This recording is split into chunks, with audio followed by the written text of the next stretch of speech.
and we're chatting with Michael Plekon, who is Professor Emeritus of Sociology and Religion at Baruch College in New York, and has also been a priest for 40 years. He is also an author, and we are talking about his book and the topic, Community as Church, Church as Community.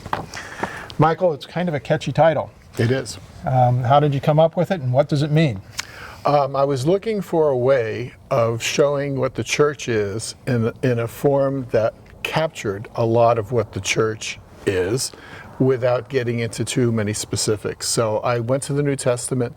One of the most frequent terms for the church there is koinonia, or community, or fellowship, or communion. And I thought that that one incorporated worship, the sacraments, the scriptures, the fellowship of people in a particular congregation, as well as their learning and as well as their service to their neighborhood. So community was a way of bringing all of the different aspects and layers of the church together. Yeah, Michael, you and I have talked in the past about the church being a part of the community instead of being a entity separate from the community which has to reach out to the community. Can you talk about how that plays into your research, your work as a priest, and also your book? I follow what Sam Wells, who's now the vicar of St Martin's in the Field in Trafalgar Square in London, who's been a professor, a scholar, as well as a parish priest for many years. And he simply says, it's been in numerous articles and books of his, that the church needs to return to the center of life, the center of political, social, economic life, the center of people's lives. It's been on the periphery far too long. And that's my major avenue of research, especially against the backdrop of congregations of all kinds losing members, shrinking, and declining. Okay. And I noticed that Rowan Williams, who will be known to our Episcopal audience at least as the former Archbishop of Canterbury, says that your book reflects that grassroots critical confidence which grows out of the context where lives and communities are actually being changed by God. How do you understand that? Rowan Williams, I have the privilege of knowing as a friend. And one of his old teachers once told me that Rowan is best understood and experienced as a parish priest. And I can say that, having known him for a number of years now. I think what he's driving at there is something that's evident in parishes that are showing some kind of resurrection. In the book, I try to use the central motif of the Christian faith, death and resurrection, as a way of suggesting that while we see a lot of what looks like death in the decline and shrinkage of congregations, there is resurrection. And the book spends a lot of time looking at actual congregations that are in the process of rising again. Okay. Your book starts off with discussion of statistics that we've all seen from Pew Research and other people who follow the church, suggesting that church attendance is down, the existence of nuns and duns are up, but ultimately you bring it around to a theme of resurrection and hope. Yeah. So it's not all bad news, but first let's start with, what are nuns and duns? Nuns and duns came out of research by Pew. These are people who have no longer any kind of ongoing connection to a congregation. They don't worship there, they don't contribute there, they don't hang out there. Duns are people who perhaps earlier in their lives were nurtured in a Christian or Jewish or Muslim context, but have left it behind for lots of different reasons. And I try in the book to show that there are diverse reasons for people no longer being part of community life. I would just add one thing, and that is that Kaya Oakes and a number of different people who studied religious nuns and duns point out that these are people of faith and the Spirit. They can't be written off as atheists. They can't be written off as antagonistic toward faith. Okay. And it seems that, at least in the United States, there's a nostalgia for the good old days, which in the United States means the 1950s and the 1960s. In the context of the church or most of Europe, nostalgia goes back a lot farther. Yeah. And you talk a little bit about how the community as church is a return actually to the origins of the church. Exactly, because when you say community as church, you're not saying anything new. I didn't think this up. Community is right there in the New Testament as the primary way in which church is described. Not as a building, not as a denomination, not as an interest group, but as the people of God gathered in a particular place and gathered around the Word and the sacraments and enjoying each other's company, yes, but also there to serve the rest of that community, even if they're not part of that congregation. In service to the community that you are a part of is sort of your definition of evangelism. Is that correct? Yes, and in fact, for the congregations who have experienced some kind of resurrection that I followed here, oftentimes the resurrection is rediscovering the neighborhoods around them, replanting in those communities, also repurposing their property. Oftentimes a whole church complex will sit vacant and empty and unused all week long. Some of these congregations have found fascinating, lively ways of repurposing those buildings for the neighborhood around. And I discuss some of those in detail. Okay, we're going to get into the resurrection theme, but first, it seems in order to resurrect, you have to go through sometimes a death or a near death. Yes. And that causes people to go into survival mode at a church. And again, you talk about that. My good friend, Presbyterian pastor David Frost, talks of survival theology and survival strategy, which is in fact almost picking out a coffin and picking out a funeral home for a congregation. And it's desperation. It means that we're going to stay open no matter what. And so therefore anything that we perceive to challenge that or threaten that becomes the enemy. This isn't healthy, this isn't normal, this certainly is not what the body of Christ is supposed to be. Okay, but it seems that philosophy comes out of a little bit of what I know in the past you've called butts and bucks. Now, we're on a church webcast, so please explain why I'm not profaning by calling it butts and bucks. Because church growth oftentimes was measured, and this goes back at least a century, in terms of how many people and how many dollars. Okay, so that's how you translate butts and bucks. Always looking at things like metrics like how many people are there average on a Sunday morning, the ASA. These are not really good measures, even back when we thought the church was booming. The vitality of the church was to be found, for example, in marshaling forces along with the civil rights movement, the anti-war movement, and so forth. I mean, going back even further, the abolitionist movement. So the idea somehow that, you have to think of saving the church, it's very easy for people to drift into that, but it's counterintuitive and it's counterproductive.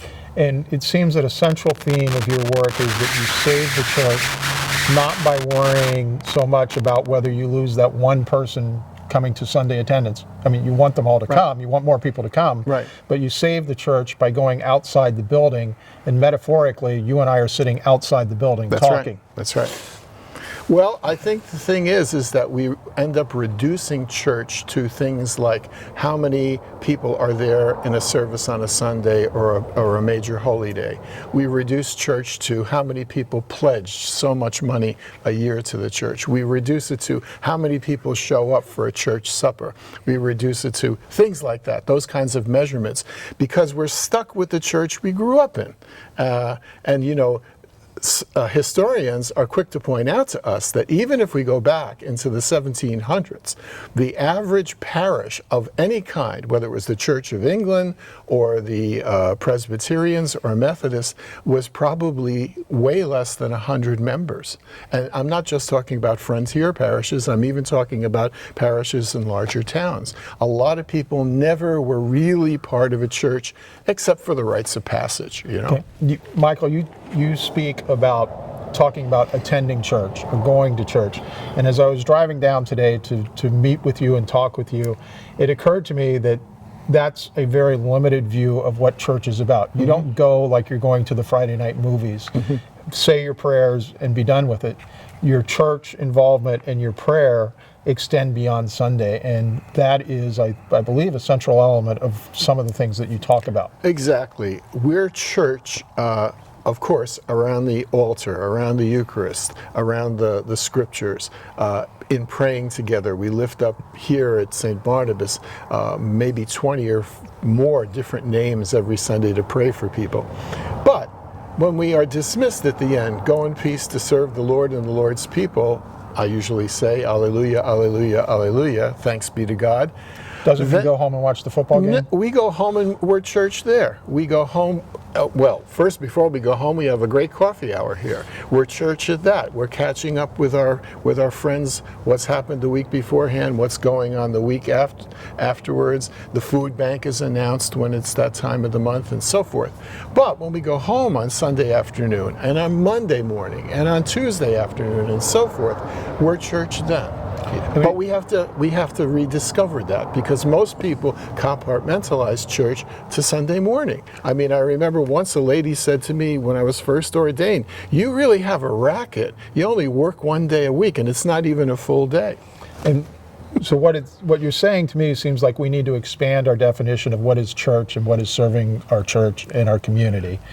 And that it's not just showing up for an hour on Sunday, saying the Our Father, and going home. One of the richest theological movements in the last century has been the return to the sources, which was an ecumenical movement. It involved Anglicans, Lutherans, the Orthodox, Catholics, and so on. Wonderful names associated with it too. But what they discovered when they went back to the sources, the primary source being the scriptures, is that the church had drifted away down through the centuries from what the original church vision was to what Christ, wandering around Palestine, Rabbi Jesus and his followers, what they were doing. And I find that when I teach a class now and ask people to look at a passage in one of the Gospels, all of a sudden there it is, a fellowship meal at night, preaching and teaching during the day, healing. We do all those things today. The trouble is we don't do them all on Sunday morning. We do them throughout the week. Okay. I had a chance a few weeks ago to sit down with our own bishop, Bishop Susan Brown Snook of the Episcopal Diocese of San Diego. And one of the things that she said to me is that all too often evangelism is used as a euphemism for church growth. Mm-hmm. And that may be a bit of a paraphrase, but it's pretty close. Would you agree with her? I completely agree with her. I mean, she certainly has experience on the ground in Arizona doing this. I've had experience in 5 or 6 parishes before St. Barnabas. I remember when we were told by an expert that it's knocking on the door, and I had to remind the expert that many of the housing complexes in Putnam County had notices up, no solicitation. In fact, you would get not a very good welcome if you simply went and knocked on doors. But that's because knocking on doors is a reduction of what evangelism is. Evangelism is much richer, much more than that. And I want to read you something from a blog post that Catherine Jefferts-Shorey wrote while she was the interim bishop here in San Diego. Said, a lot of us still think there's only one real way to be a church. I imagine God is laughing, for it seems that divine creativity is always surprising us with far greater diversity than we have imagined. Can you comment on that? One of the Desert Fathers said it's a good thing that God laughs. It's also an even better thing that God forgives, even more than we would be able to do. She's absolutely right, and I think the problem is that again, it's a narrowing of vision. I'd go back to the thing you asked me about a minute ago, and that is survival theology and survival strategy. People get desperate when they see the numbers going down. People get desperate when they see that whatever money they had as an endowment is soon going to end. People get desperate when they can't get more bodies into the building and more bucks into the budget. But they're missing the point. That's a very small part of what church is, and it certainly is not the core of what church is. Church is living the gospel, putting the gospel into action in your day-to-day life. And that is, as people repute St. Francis of Assisi to have said, preach the gospel and use words if necessary. Okay. That answer prompts me to think of a church, I believe it was in Minneapolis, that you talk about in the book, that had a large building, was basically almost a millstone around their neck, and they were on the verge of dying, on the verge of closing, and rather than looking inward and going into survival theology, they basically bought up the whole block around them. Absolutely. And started a low-income housing project and other things in the project. Basically, they took a chance on the community, and the community rewarded them. Right, because there was a need for the community to have some stability. Kelly Chapman, he's now retired, went there in his last 5 years in ministry after working at the ELCA headquarters in Chicago for many years. He saw this gorgeous neo-Gothic church, big nave, big bell tower. He also saw right next door this series of a building complex that had residential space on the second floor and commercial space on the first. He said to the congregation, we're going to get loans, we're going to get some kind of funding, we're going to buy that. What are we going to do with that? They said to him. He said, we are going to put ourselves into the community big time by doing that. And that's exactly what they did, as you described. In addition, they had extra parking lots, and so they set up food trucks. They invited food trucks in, and during the warm months in Minnesota, they had every Sunday afternoon food trucks, picnic tables. People from everywhere could come and eat there and hang out. Another way of rerouting into the community, and that's church. That's the problem. We have to understand that it isn't just the singing and the praying and the receiving of Holy Communion on Sunday morning. Put that into practice during the week. Well, that had to be a very scary thing for a congregation that was on the verge of not surviving. To make that leap of faith took a lot of courage. What in the San Diego diocese they would refer to as courageous love, which is the motto of the San Diego diocese. Can you think of some other examples of churches that were on the verge of extinction or closing the doors, possibly forever, maybe for only a little while, that showed courageous love in repurposing themselves? You know one, because you lived there, Central City, Philadelphia, St. Stephen's Episcopal Church, the first neo-Gothic church to be built in the United States. There was no longer any residential community around it. There were medical centers around it and business complexes around it. So the priest who went there said, let's turn this into a weekday church. We're not even going to do service on Sunday morning, but we will do services Monday through Saturday, and especially celebrate the festivals that fall in those days. And we're going to have snacks here. We're going to invite people in from the cold. We're going to have counseling available. We're going to be a living organism during the day. And so what happens? Every noontime at the Eucharist that they celebrate, they gather people who are on their lunch breaks. I used to go to such a Eucharist where I taught in New York City at the City University of New York at Calvary Episcopal Church right up the street. So that's a way of taking a building that was sitting there empty most of the time and turning it into a church again, using some of the traditional elements of church and using some things that you would normally never think of as part of church. Okay. As you well know, at St Barnabas, we are currently in the process of beginning the process of calling a new rector, and we're trying to engage in a discernment process which looks inward but also needs to look outward, and to be aware of what's going on in the community around us.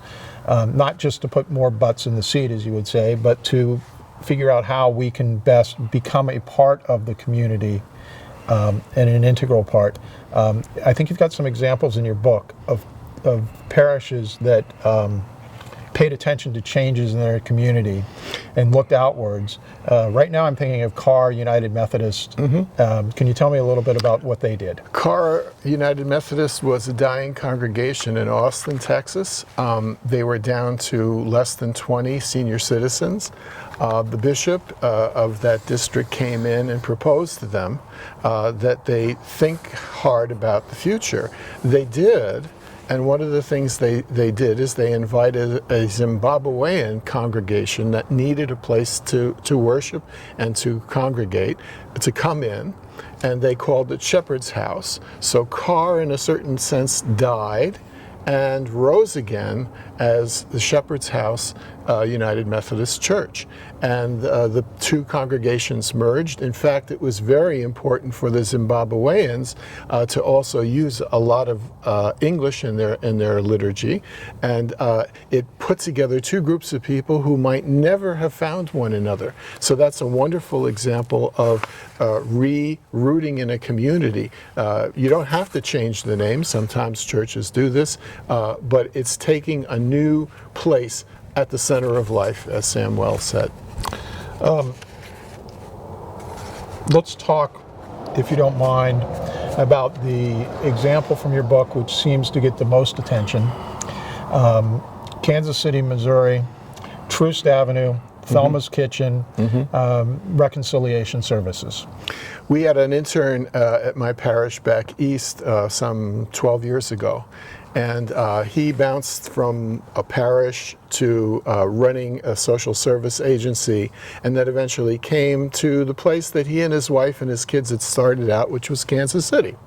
And to make a long story short, there was a parish that had purchased the building, I think for a former Walgreens, set up the church upstairs, and downstairs decided to offer it to many of the nonprofit agencies in the city for well baby clinics, senior citizens clinics, for testing, for vaccinations, also set up a satellite mental health clinic for counseling, an employment center for job counseling, and further other things. Eventually, what happened is they took part of it and turned it into Thelma's Kitchen, and they made a deal with the local culinary institute so that the faculty of that institute and students of that institute would train there. It was a pay-what-you-can cafe. Breakfast, lunch, and supper. And in many ways, it's turned into a beautiful Eucharistic model. There's a table set there. Is there bread? Is there wine? Yes, but there's also wonderfully homemade foods, farm to market. And right next door, all kinds of things are going on that the neighborhood can benefit from. That neighborhood was once an indigenous people's location. It was a place where there were slaves, and now it's a place of liberation and true love and service to the community. And when you talk about Thelma's Kitchen, and I know you also are a big fan of Mother Maria in Paris, it seems that in the Bible, oftentimes we see Jesus feeding people or having meals, and so much of the community seems to revolve around feeding people and having meals with them. Can you talk about A, why that's a good thing evangelically, and B, what it is about that brings people together in a service? I think that this brings to mind a Zoom class I've been teaching, in which we were close to the time of Holy Week, talking about the different events of Holy Week. And we came to Holy Thursday and to the Lord's Supper, the Last Supper. And somebody in the class said, I guess that was the first time that Jesus ever gathered his disciples together, and that's why he made it the time when he instituted the Eucharist, and some even say the priesthood. And I said, well, the trouble is that before that, there were several very large picnics that started out with a couple of barley loaves and some dried fish that Jesus enabled the disciples to distribute and feed thousands of people. But I said, Amy Jill Levine, who is now retired but who's taught New Testament for years at Duke Divinity School and who is a practicing Orthodox Jew, points out that as a rabbi, every night Jesus would have sat down with his friends to a meal at which the teaching during the day would be gone back to. There would be psalms sung and the bread broken and the cup shared, just as on the Shabbat meal. Well, Jesus was doing that throughout his entire ministry. Rabbi Jesus was doing that. And I think that that's the deeper reason, which some of the ancient church authors have pointed out, that the Eucharist is at the center of our life. Not just because it's the body and blood of the Lord, of course that, but it's because it's a meal of communion. It's communion with Christ and with the Father and the Spirit, but it's also communion with each other. And therefore also communion with everyone around us. And I think at a place like Reconciliation Services in Thelma's Kitchen, it's almost as if you don't need to put candles on the altar. The altar is already, the tables there are already blessed by the Spirit and the presence of Christ, and people feeding one another and feeding those who can't afford to feed themselves. Well, and it's hard to sit down to a meal with somebody and not get to know them. Exactly. I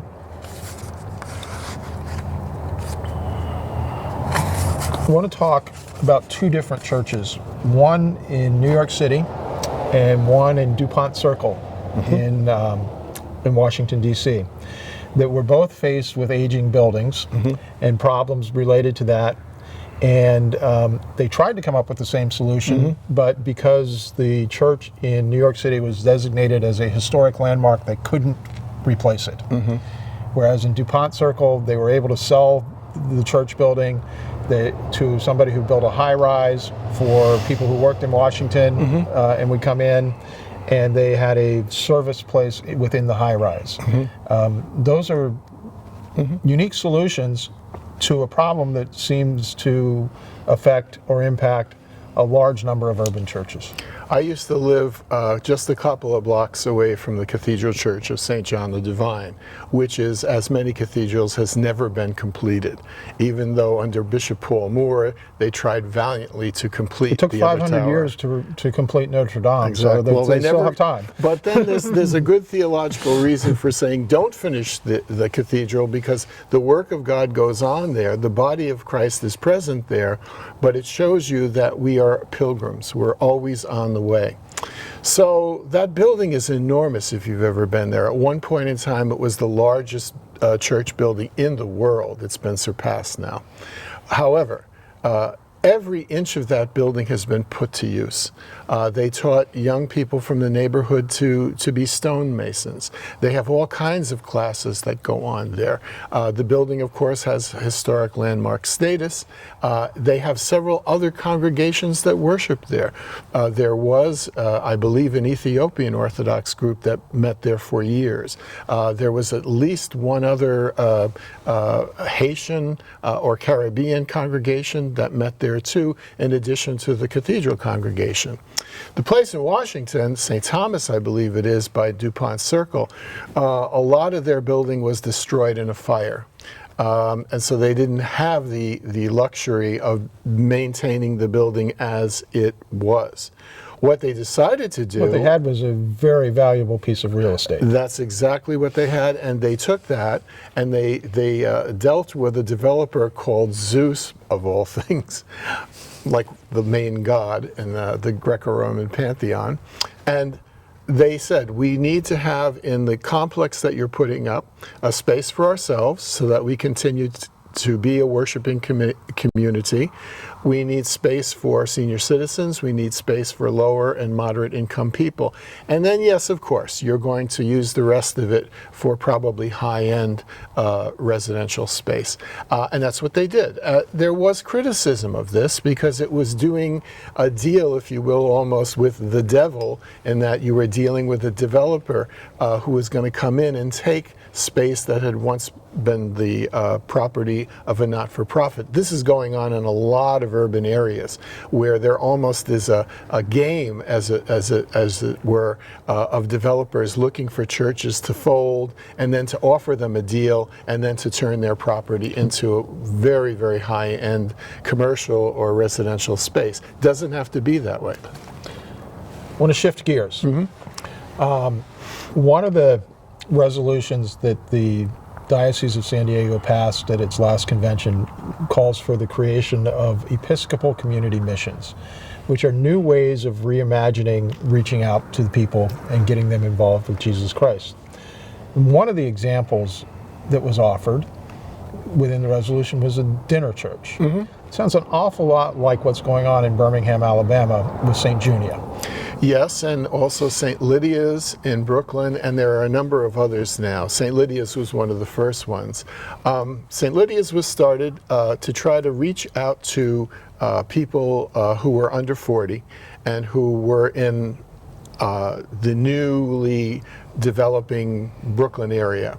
And they decided not to have something on Sunday morning, but in fact on Sunday evening, a meal where you brought something in as a potluck, and then as the meal progressed, as in the ancient church, the bread and the wine were broken and shared with the prayers and song included. It's still going on, even though the founding pastor has moved on. The other one that you mentioned, same kind of thing. Dave Barnhart is a PhD in New Testament and homiletics from Duke. He had been a mission developer in the United Methodist Church. He got tired of putting up, as he called it, white steeple joints. And so he thought he would try to return to the house churches. Hence, St. Junia, who with her husband Andronikos were two people mentioned by St. Paul, in whose home a church gathered and met. And in Birmingham, in the suburbs, there are, I think, 8 of them. And as he points out, if you're in for a penny, you're in for a pound. I mean, you can't just decide, I'm going to stay home this Sunday because you're an integral part of a house church that maybe only has 8 or 10 members. Now, this is not the solution for everybody, and this is where people sometimes think, tell me what I should do, but it's perhaps the solution for some people somewhere. Well, let me follow up on that. There's no one solution fits everybody. Right. No recipe book you can follow. Right. Creativity, discernment of what your community needs and how you can best serve your community. We've also talked about some mid-size or formerly large churches. We're sitting at what started as a Snowbirds seasonal church and is essentially a deliberately small church, at least in terms of average Sunday attendance. But I believe you believe that there is a place for such a deliberately small church. There's a place for every kind of congregation or parish. If you have one that's in an urban area that still has a sizable number of people who form that community, thank God for that. It's a wonderful resource. But even if you're in a place where once there was a larger congregation, as here, but now a smaller one, demonstrably smaller, doesn't mean that you still don't have a vocation.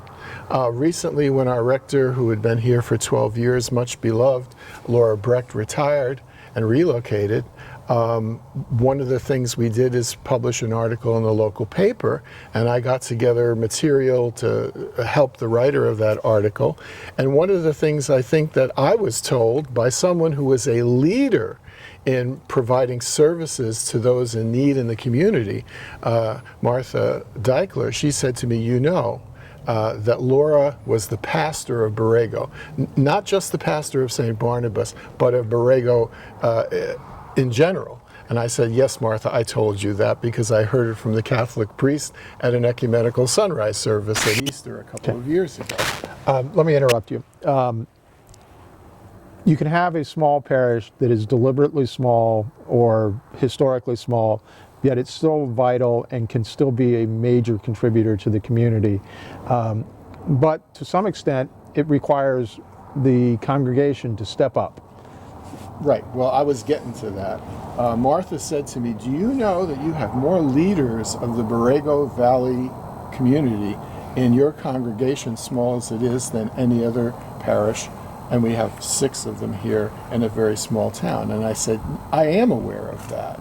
And sometimes it's not even obvious. There are some that are quite explicit, but there are people who do all kinds of work that nobody notices. They're, as I said in one of my books, saints of hidden holiness.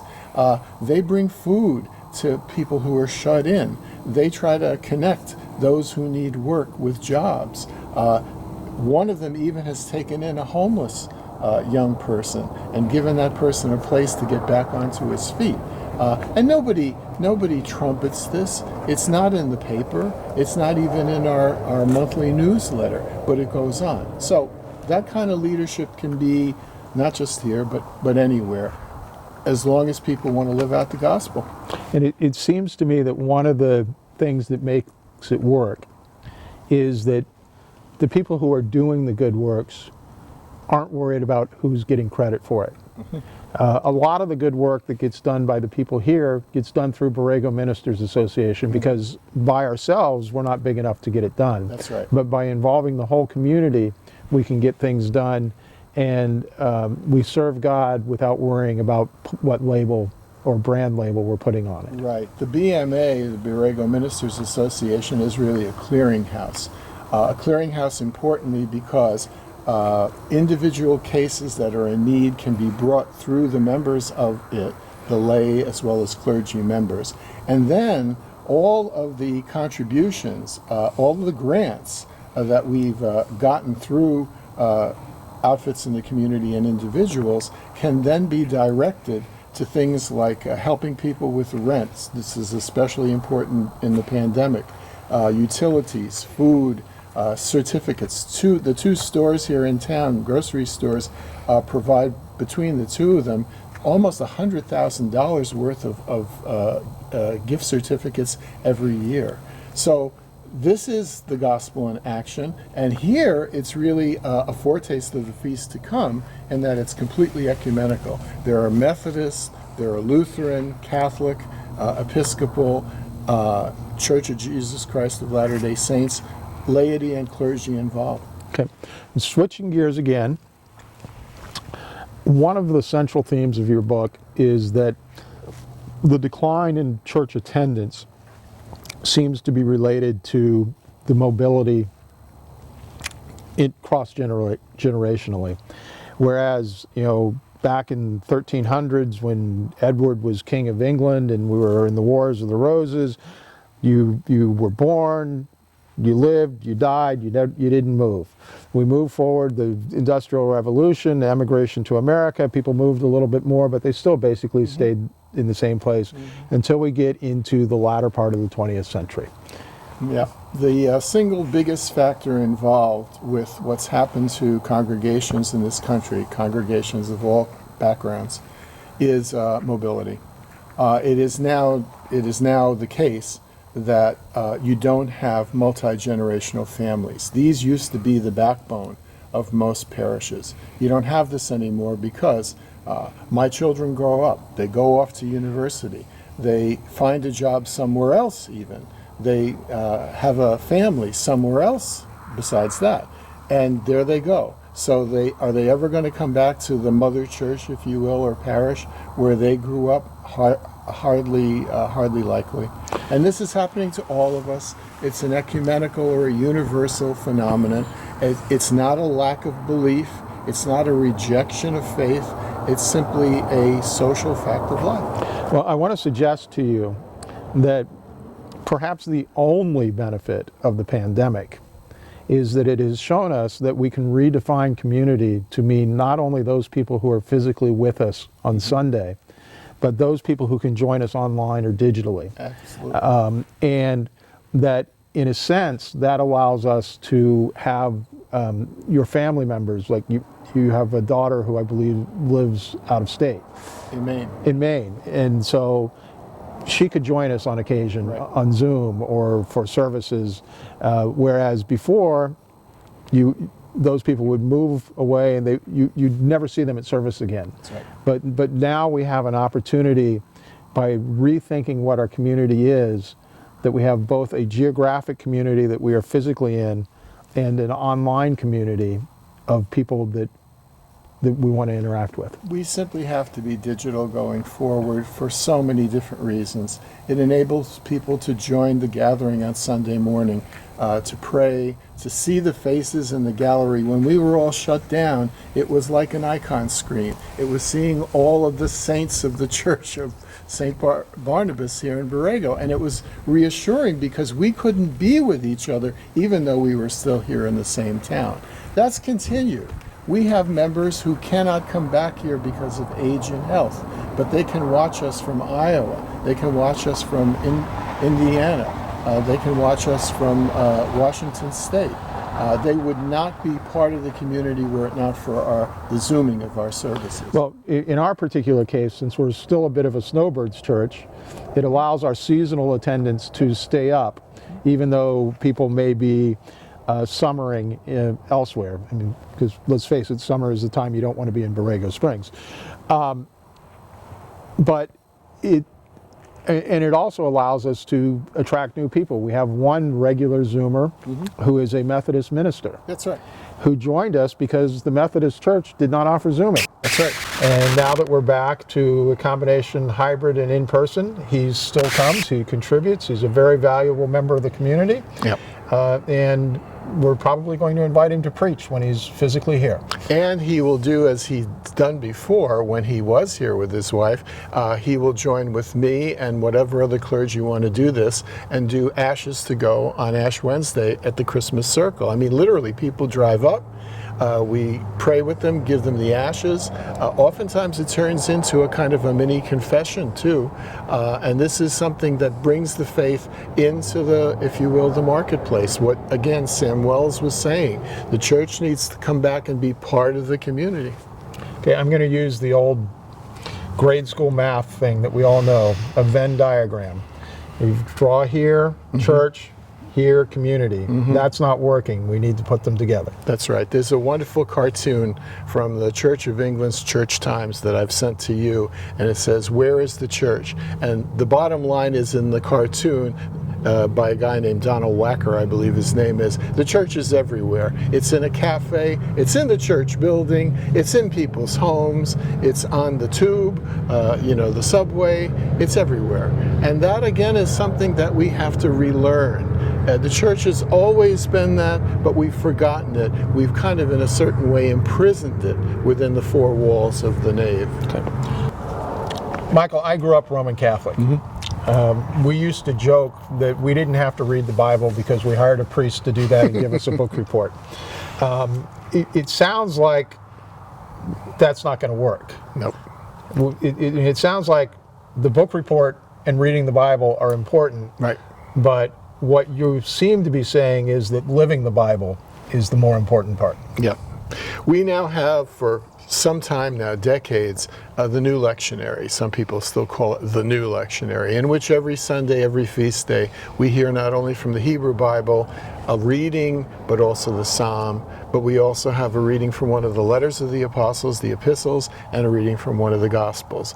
That in itself was a tremendous liturgical step forward, but actually it was a step backward because that's what they did in the ancient church, okay? So we now have the opportunity, just by either attending on Zoom or coming in person, of listening to over the course of 3 years, because the lectionary is a 3-year lectionary, an enormous larger portion of the scriptures than ever before. And there are plans for a 5-year lectionary. That's one step forward, that we are now becoming more, in the best possible sense, a people of the book. Not necessarily that we can quote it literally or that we believe it literally, but hopefully that we hear it, and as we hear it, it changes us, and we become people who want to put it into practice. There was a song in either the late 60s or the early 70s. They will know we are Christians by our love. Right.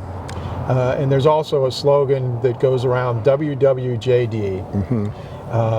What would Jesus do? What would Jesus do? That seems to be more a slogan than a way of living. But together they seem to encompass what we need to do in our communities. Well, that song I grew up with in folk masses myself when I was a university student. They'll know we are Christians by our love. And in fact, it's a paraphrase of a line from one of the epistles of John. Who makes the point over and over and over again. We're judged by, at the end of our lives, is love. What shows who we are is love. And this is because the Father has loved us and sent us the Son, Jesus. So, in fact, we're hearing that if we listen to the lessons on Sunday. As I said in one of my classes, and a long time, vestry warden from Washington, D.C. piped in. She said, yes, I heard that too from Bishop Frank Griswold. The liturgy has in it everything. Not just because it's the Book of Common Prayer, but because it's the Catholic liturgy of both the West and the East. It has everything. It has prayer, it has thanksgiving, it has intercession, it has asking for forgiveness, and more. So in a certain sense, the scriptures, the liturgy, the sacrament, all of these things are the food. And then we're supposed to become what we have received. That's what St. Augustine says. So we become bread for the life of the world. Michael, it's been a good conversation. Thank you. We've discussed a lot of things. We haven't discussed everything from the book. Community is church. Church is community. It's not just a book title. It's a philosophy of living out Jesus' work. Thank you. And I'm proud to call you friend. Amen.